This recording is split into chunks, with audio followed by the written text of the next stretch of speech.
Saint-Nazaire, Lorient et puis encore plus au nord Dunkerque. C'est-à-dire que finalement, tous les grands ports français sont bloqués par les Allemands. Les troupes allemandes présentes dans les forteresses de l'Atlantique ont reçu des directives très claires. En septembre 1944, Hitler leur a ordonné de se battre jusqu'au bout, jusqu'au dernier homme. Il faut qu'il y ait cette poche de résistance qui soit présente sur le territoire en vue d'une éventuelle contre-attaque et de façon à pouvoir prendre l'ennemi à revers. Et donc les Allemands sont dans les poches et attendent tout simplement d'être attaqués par les forces françaises. La France se libère grâce aux Alliés et aux efforts du général de Gaulle à la tête des forces de la France libre. Mais de Gaulle doit aller encore plus loin pour retrouver la légitimité perdue d'un pays qui a collaboré avec le régime nazi.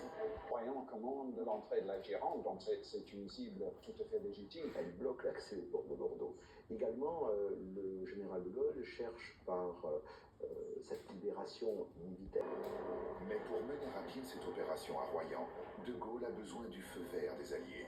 Les armées françaises sont engagées sur d'autres fronts.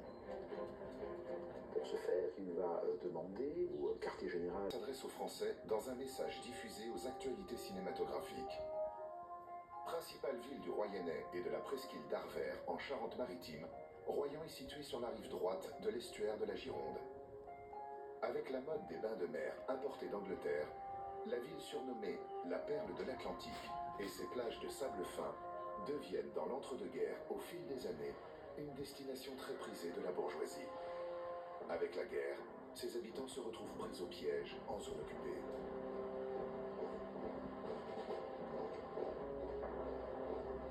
Ils cohabitent avec les Allemands, il y a des approvisionnements qui sont faits, la vie quotidienne s'organise et c'est relativement encore supportable. La forteresse de Royan.